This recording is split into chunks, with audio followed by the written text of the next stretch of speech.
All right, so today we're diving into some pretty heavy philosophy. We're going to be tackling epistemic closure, Oh, and yeah. it's a concept that can really make you kind of uh, question how we build knowledge. Yeah. You know, like how do we actually know what we know? Yeah. You sent over the Stanford Encyclopedia of Philosophy's entry on epistemic closure. So, It's a big one. yeah, we got some dense material here. I'm excited, though. Yeah, me too. I mean, on the surface, epistemic closure seems pretty intuitive, right? Like the idea is if you know something is true Hmm? and something else logically follows from that, then you must also know that second thing, kind of like building a tower, brick by brick. Exactly.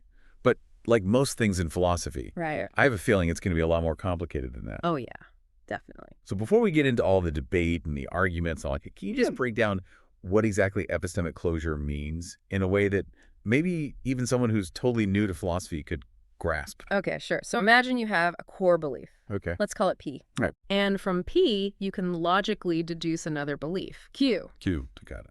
Epistemic closure says that if you genuinely know P, Yeah. and the reasoning to get to Q is sound, then you must also know Q. So it's about how knowledge expands, based on what we already know to be true. Okay, that makes sense. Yeah. So like if I know that all dogs are mammals, Right. and I know that mammals give birth to live young, Uh-huh.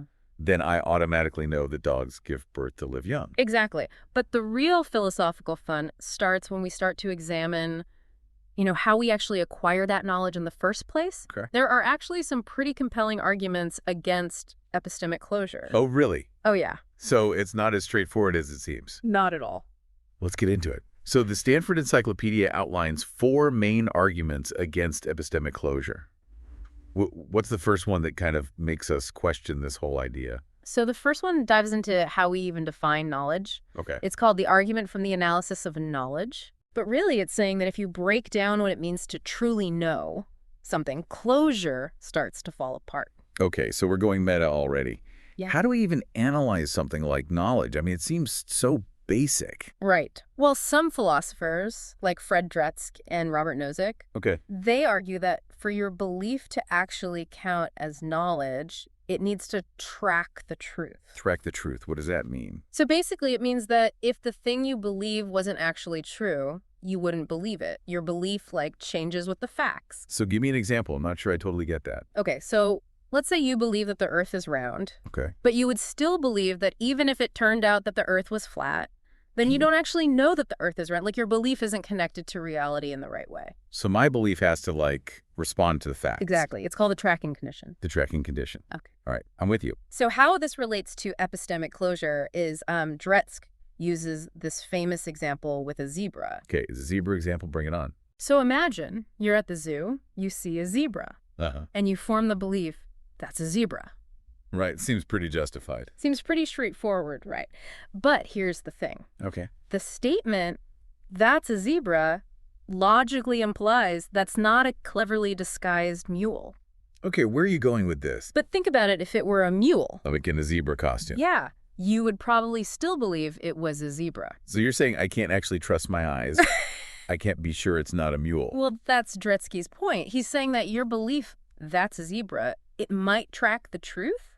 Okay. But the belief that's not a mule, which follows logically, that belief doesn't necessarily track the truth in the same way. So even if it is a zebra, the fact that I wouldn't know if it was a really, really good mule costume Right. means that I don't really know it's not a mule. Exactly. Because if it was false, you wouldn't change your belief. Man, this tracking thing is making my head spin a little bit. Right. But I see what you're saying. So that kind of throws a wrench into his whole epistemic closure thing, right? It suggests that even if you know one thing, the things that follow logically from it don't always have the same guarantee. So the chain breaks down. The chain breaks down. Okay. I'm starting to see how this gets complicated. Yeah. What's the next argument against epistemic closure? All right, so this one gets into how we learn things in the first place. It's called the argument from non-closure of knowledge modes. Non-closure of knowledge modes. Yeah, so basically it says that the various ways we gain knowledge, like perception, testimony, reasoning, Okay. those aren't individually closed under entailment, so knowledge as a whole can't be either. Hold on. Break that down for me. What are knowledge modes exactly? Think of them as like the tools we use to build our understanding of the world, right? So perception is what we learn through our senses. Okay. Testimony is what we learn from other people. Reasoning is using logic to come to conclusions, and so on. Got it. The ways we gain knowledge. Okay. So the argument is that these ways of knowing things, they aren't perfectly closed under entailment. So what does that mean? It means they don't automatically give us knowledge of all the logical consequences. Give me an example.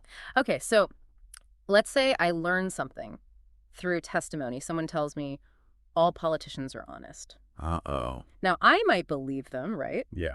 But does that mean I automatically know all the things that logically follow from that statement? That's probably not a great example to use. Well, maybe not, but you see my point. Like, just because I accept something as true doesn't mean I've suddenly, become omniscient about all of its implications. Right. Doesn't mean I've, followed it out to its furthest conclusions. Exactly. So the argument is that these ways of knowing things aren't perfectly closed. And if the individual ways we gain knowledge aren't closed, then the whole structure of knowledge maybe isn't either. This Dretske guy is good at, poking holes in things that seem pretty obvious at first glance. He's a good philosopher, that's for sure. He's making me question everything. Well, that's what philosophy is for. Okay, so what's the third argument against closure? All right, so this one gets into some really big questions about reality, Okay, here we go. deep stuff. It's called the argument from unknowable or not easily knowable propositions. Unknowable propositions. Yeah, so basically it says there are some things that are true that are so fundamental Yeah. that it's really hard or maybe even impossible to truly know them. Okay, what kind of things are we talking about? So Dretske talks about these things he calls heavyweight propositions. Heavyweight. Okay. Yeah, things like there is a past, or there are physical objects, or even I'm not being tricked by an evil demon. Whoa, okay, those are some big ones. But why would we consider those, unknowable? Aren't they kind of self-evident? I could see the table I'm sitting at. Well, Dretke's argument is that these propositions are kind of elusive because even if they were false, Okay. our experiences wouldn't necessarily change. Imagine if we were all living in a computer simulation. Okay, getting into Matrix territory now. Right. But wouldn't our senses still tell us that things are real even if they weren't? Okay, that's kind of freaking me out, but I see your point. So are you saying we can't really know for sure? Well, not necessarily, but Dretke's point is that if those things were knowable through our normal ways of knowing, and if closure were true, then we should be able to, easily figure those things out. Deduce them? Yeah, just from our everyday experience. But that seems kind of like a stretch, right? Yeah, I don't know how, having my coffee in the morning proves that there's a past or that, Right. I'm not just a brain in a vat somewhere. Exactly. So he's using these elusive propositions to challenge the idea that knowledge neatly expands through logic. Like that it's a clean system. Right. If closure were true, then these huge truths about reality should be easy to know, but they're not, which suggests there's something wrong with the idea of closure. Okay, so these unknowable propositions kind of throw a wrench into the whole system. Exactly. They're like a speed bump on the road to knowledge. Yeah, they make us question whether we can really know some of the most basic things about the world. All right, well, bring on the final argument against closure then. Let's hear it. Okay, so this one brings us face to face with our old friend skepticism. Oh, I knew skepticism was going to show up at some point. It's called the argument from skepticism. Argument for skepticism. All right, how does this one tie into epistemic closure? Basically, the argument goes like this. If knowledge were closed under entailment, Okay. then skepticism would be true, but skepticism is hopefully false. Right. So knowledge can't be closed. Okay, hold on. Go back. Explain that a little slower for me. Oh. How does closure lead to skepticism? Okay, so skepticism is all about the idea that we can't really know anything for certain. Right. So if we accept closure and we accept that we can't be absolutely sure that we're not being deceived in some way, Okay.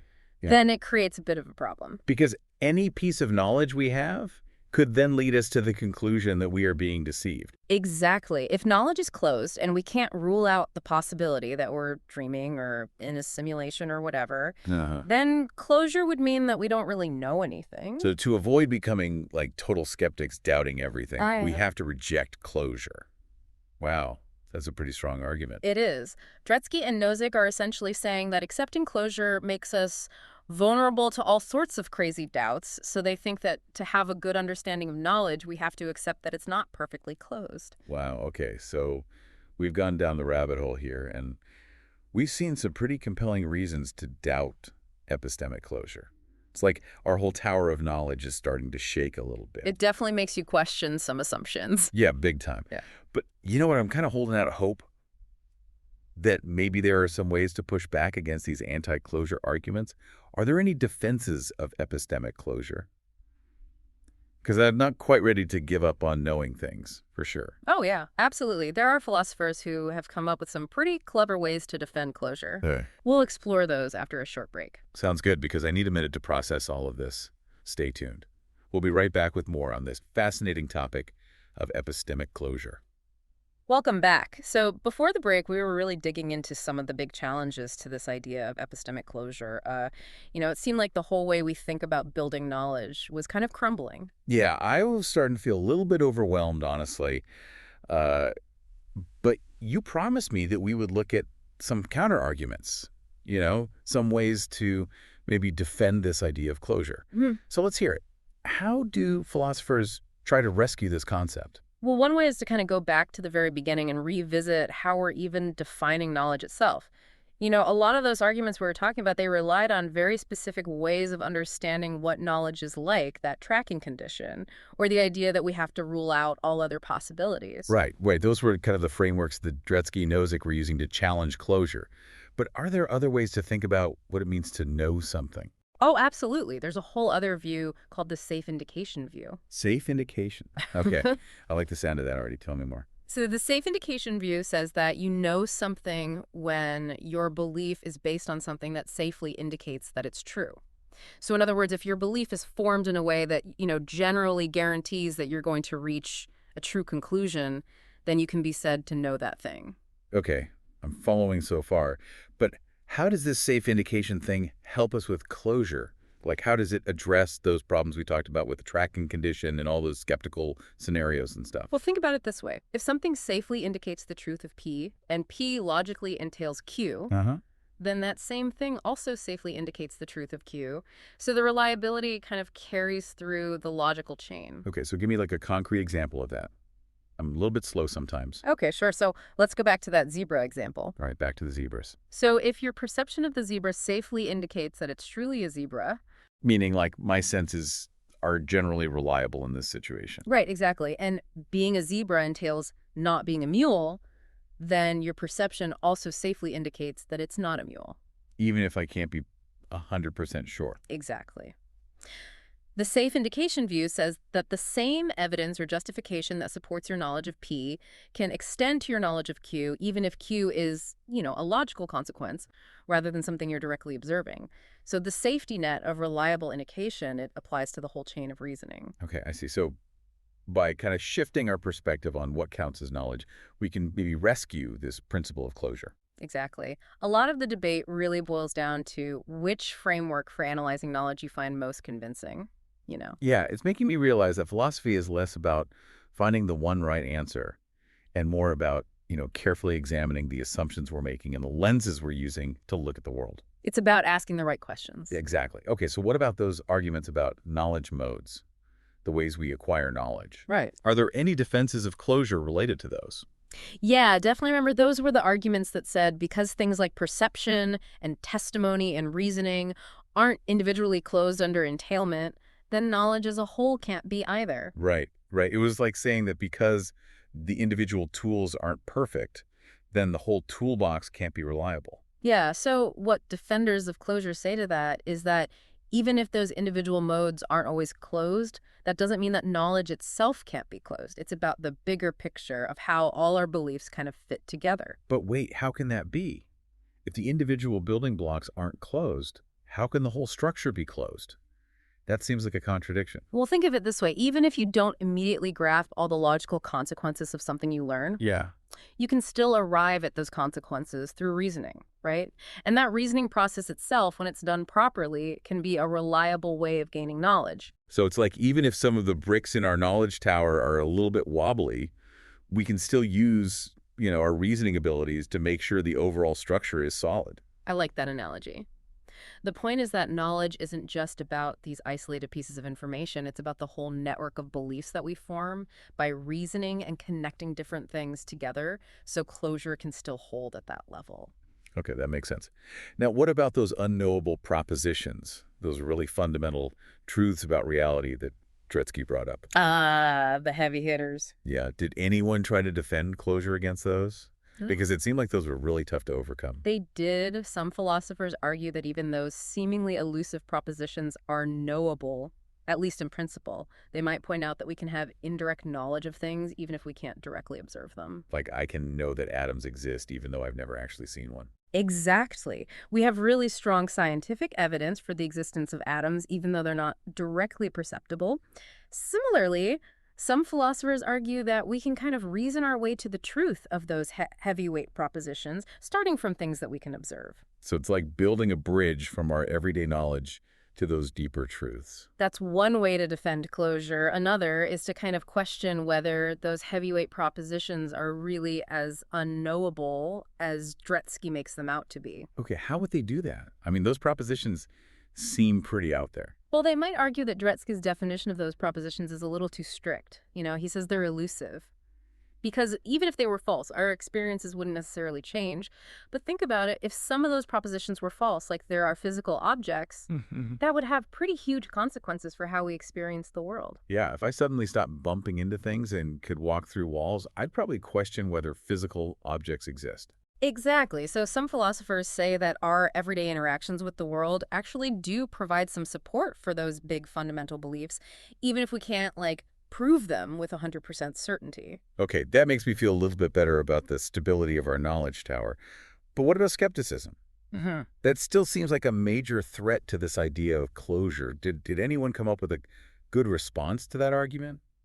It seemed like if we accept closure, we're basically opening ourselves up to all kinds of doubt. Well, remember that safe indication view we talked about earlier? Yeah. Some philosophers who like that view, they argue that we do actually know that those skeptical scenarios are false. We just need to adjust how we're thinking about knowledge. Okay, I'm intrigued.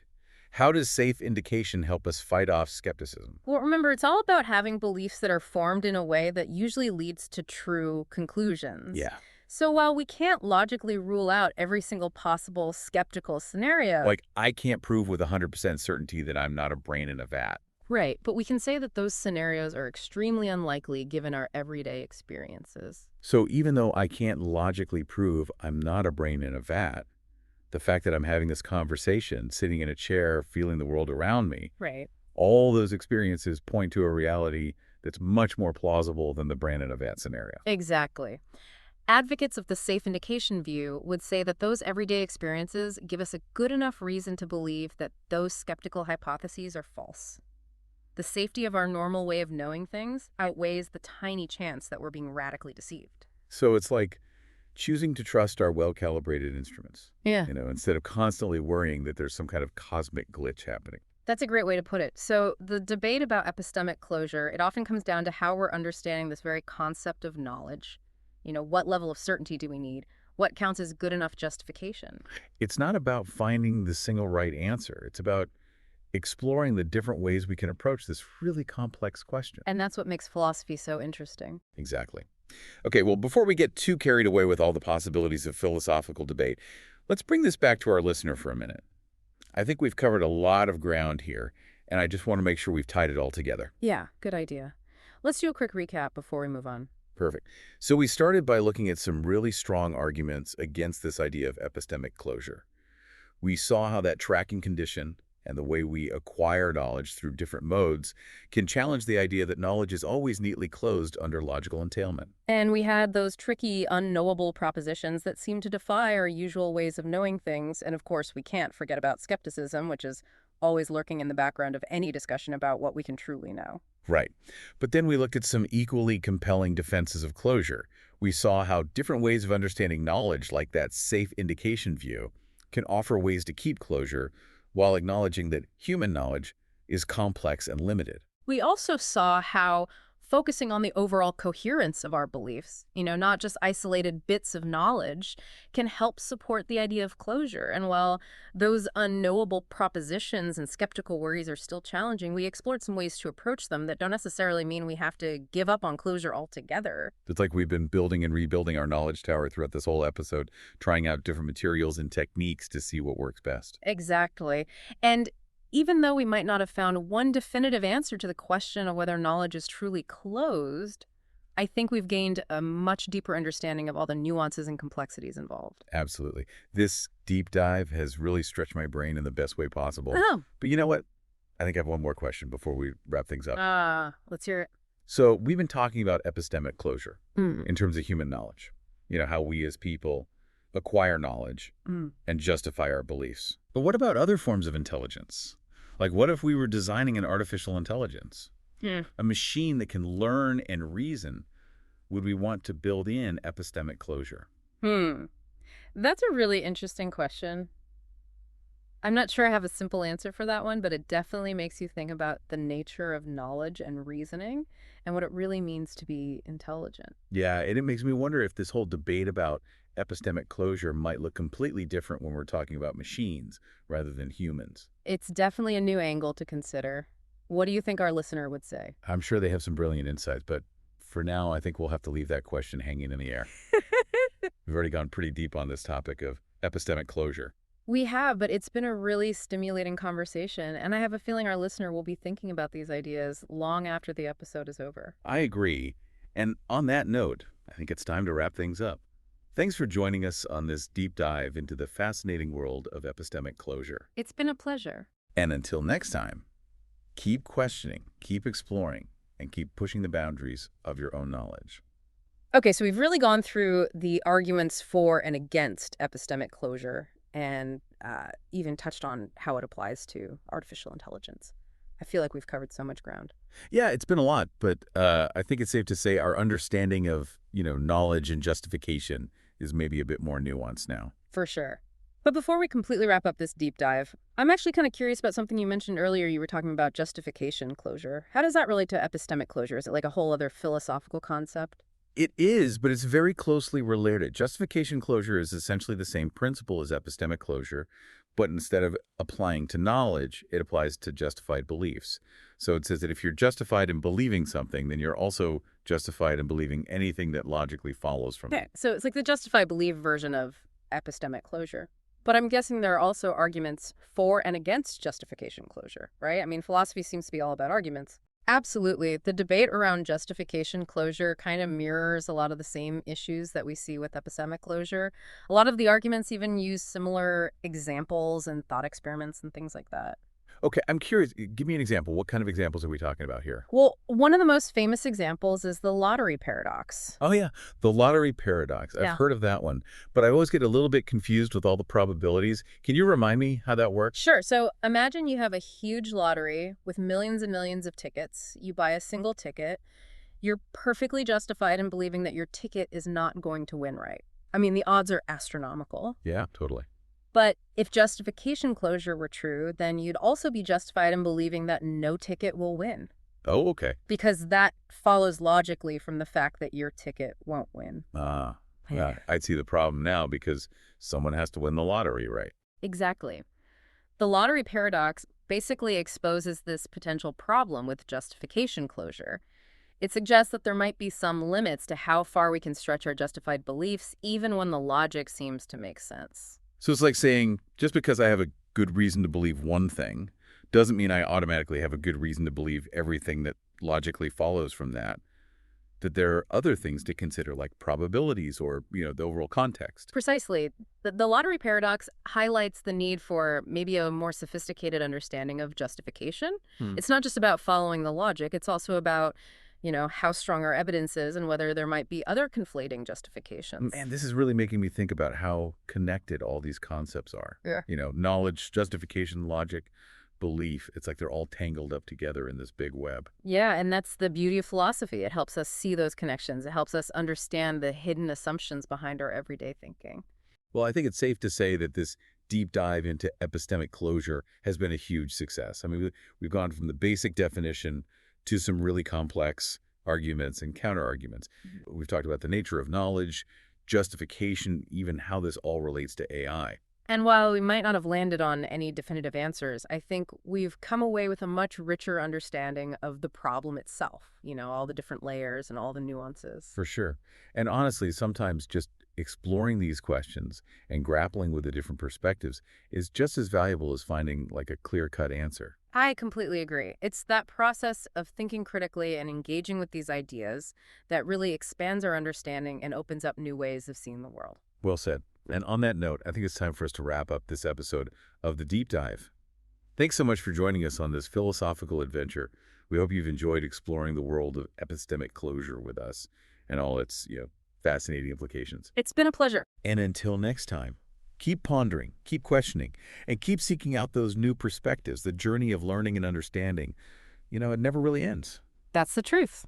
All right, everyone, that's it for today. Happy philosophizing.